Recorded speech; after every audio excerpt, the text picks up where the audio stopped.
உணவே மருந்து அப்படின்றது தாங்க சித்தர்கள் நமக்கு சொன்ன ஒரு வாழ்வியல் வழிமுறை. ஒவ்வொரு நோய்க்கும் ஒரு ஒரு மருந்தா நம்ம எடுக்கணுமா அப்படின்லாம் வேண்டாம். அந்த உணவையே நம்ம மருந்தாக மாற்றி எடுத்துக்கலாம். ஃபார் எக்ஸாம்பிளுக்கு பார்க்கணும்னா, நமக்கு எல்லாருக்குமே பிடிச்சது ரசம். நம்ம சாப்பிடக்கூடிய ரசத்துல அவ்ளோ மூலிகை தன்மை இருக்கு இல்லைங்களா?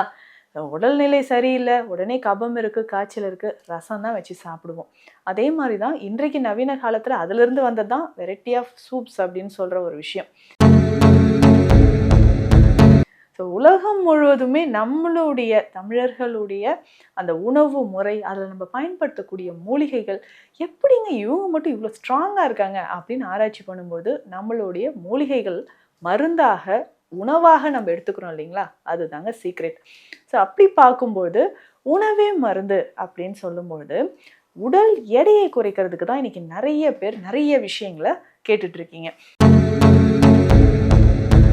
இப்போ வெயிட் லாஸ் பண்ணுறதுக்கு காலையில் ஹெல்த்தியாக என்னதாங்க நான் ஒரு பிரேக்ஃபாஸ்ட் எடுத்துக்கிறது, ஒரு 10 மினிட்ஸில் நான் எடுத்துக்கணும், அதே சமயம் வெயிட் லாஸ் ஆகணும், டக்குன்னு எனக்கு பசிக்கக்கூடாது, இந்த மாதிரிலாம் நம்ம நினைக்கிறோம். பொதுவாகவே உடலில் அதிகமான நமக்கு ஒரு உணவு சாப்பிட்றோம், வெயிட் லாஸில் இருக்கிறவங்க ஃபஸ்ட்டு ஒரு 1 வீக் ரொம்ப சிரமமாக தான் இருக்கும். ஸோ ஒரு உணவு எடுத்துக்கிறோன்னா ஒரு 2 ஹவர்ஸ்க்குள்ளே எனக்கு திரும்ப பசி எடுக்க ஆரம்பிச்சிடுது அப்படின்னு சொல்லுவாங்க. ஸோ அந்த மாதிரி அதிகமான பசி உணர்வும் இல்லாமல் வெயிட் லாஸும் ஆகணும், ரொம்ப நேரம் பசியை தாங்கக்கூடிய ஒரு விஷயமா இருக்கணும்னா இந்த தோசையை நீங்கள் ட்ரை பண்ணலாம். பொதுவாகவே நம்ம எடுத்துக்கக்கூடிய தோசை அப்படின்னு சொல்கிறது, இட்லியை விட தோசை நல்லதா இல்லை தோசையை விட அடை நல்லதா அப்படின்ற மாதிரி ஒரு டவுட் நமக்கு இருந்துக்கிட்டே இருக்கும். ஆனால் தோசை அப்படின்னு எடுத்துக்கும்போது நம்ம உடலில் அந்த சாப்பிட்றதுக்கே நமக்கு ஒரு இன்ட்ரெஸ்ட் இருக்கிற மாதிரி இருக்கும், டேஸ்ட்டாக இருக்கிற மாதிரி இருக்கும், ஈஸியாகவும் நம்ம ரெடி பண்ணிடலாம். சரிங்க, இந்த மூலிகைகள் எல்லாமே சேர்த்து நீங்க ஒரு தோசை ரெடி பண்ணிக்கோங்க அப்படின்னா. Welcome to Nitya's Varam, where ancient Siddha tradition meets modern healing. Experience the difference. வரம் நேயர்களுக்கு வணக்கம். நான் டாக்டர் நித்யா, சித்தா பிசிஷியன். உணவே மருந்து அப்படின்றது தாங்க சித்தர்கள் நமக்கு சொன்ன ஒரு வாழ்வியல் வழிமுறை. ஒவ்வொரு நோய்க்கும் ஒரு ஒரு மருந்தா நம்ம எடுக்கணுமா அப்படின்லாம் வேண்டாம். அந்த உணவையே நம்ம மருந்தாக மாற்றி எடுத்துக்கலாம்.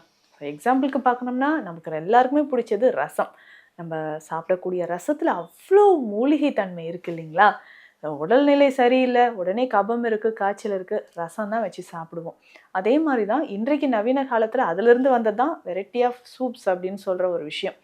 ஸோ உலகம் முழுவதுமே நம்மளுடைய தமிழர்களுடைய அந்த உணவு முறை, அதில் நம்ம பயன்படுத்தக்கூடிய மூலிகைகள் எப்படிங்க இவங்க மட்டும் இவ்வளோ ஸ்ட்ராங்காக இருக்காங்க அப்படின்னு ஆராய்ச்சி பண்ணும்போது நம்மளுடைய மூலிகைகள் மருந்தாக உணவாக நம்ம எடுத்துக்கிறோம் இல்லைங்களா, அதுதாங்க சீக்ரெட். ஸோ அப்படி பார்க்கும்போது உணவே மருந்து அப்படின்னு சொல்லும்போது உடல் எடையை குறைக்கிறதுக்கு தான் இன்னைக்கு நிறைய பேர் நிறைய விஷயங்களை கேட்டுட்டு இருக்கீங்க. இப்போ வெயிட் லாஸ் பண்ணுறதுக்கு காலையில் ஹெல்த்தியாக என்னதாங்க நான் ஒரு பிரேக்ஃபாஸ்ட் எடுத்துக்கிறது, ஒரு 10 மினிட்ஸில் நான் எடுத்துக்கணும், அதே சமயம் வெயிட் லாஸ் ஆகணும், டக்குன்னு எனக்கு பசிக்கக்கூடாது, இந்த மாதிரிலாம் நம்ம நினைக்கிறோம்.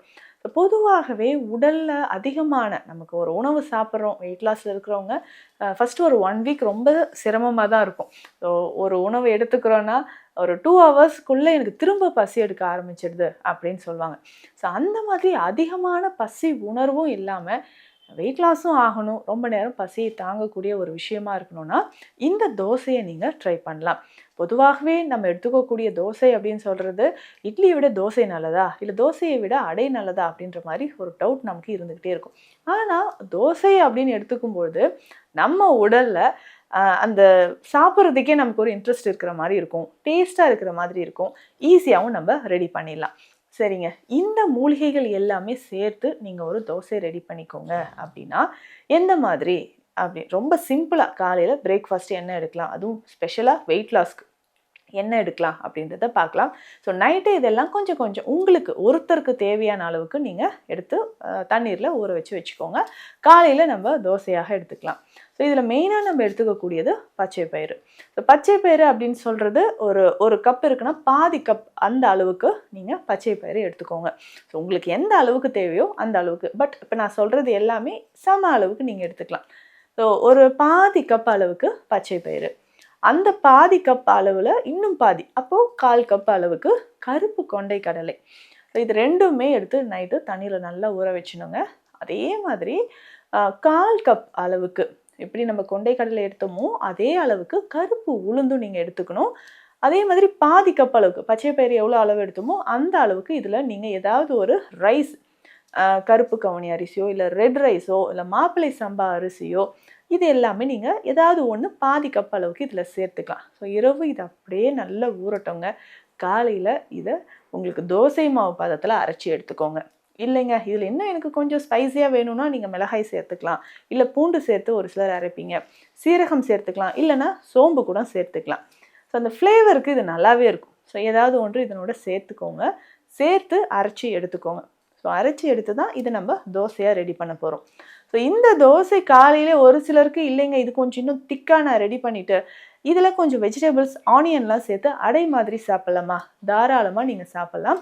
கண்டிப்பாக உங்களுக்கு நல்ல ரிசல்ட் இருக்கும். ஸோ இந்த மாதிரி காலையில் ஹெல்த்தியாக நீங்கள் சாப்பிட்டுட்டு வாங்க. வெயிட் லாஸ்க்கு இது ரொம்ப ரொம்ப ஹெல்ப்ஃபுல்லாக இருக்கும். ஏன்னா இதில் ப்ரோட்டீன், கார்ப்ஸ் எல்லாமே பேலன்ஸ்டாக இருக்குது அப்படின்னே சொல்லலாம். கார்ப்ஸ் அப்படின்னு சொல்கிற வரைக்கும் நம்ம அதிகமாக கார்போஹைட்ரேட்ஸ் தான் எடுக்கிறோம்.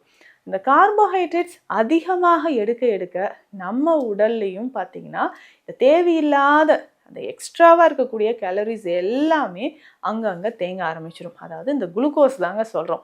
இந்த குளுக்கோஸ் எல்லாமே நம்ம பாடியில் ஸ்டோர் ஆக ஆரம்பிச்சிடும். ஸோ கிளைக்கோஜன் ஃபார்மில் போயிட்டு லிவரில், ஆர்கனில் எல்லாமே ஸ்டோர் ஆகிட்ருக்கும்.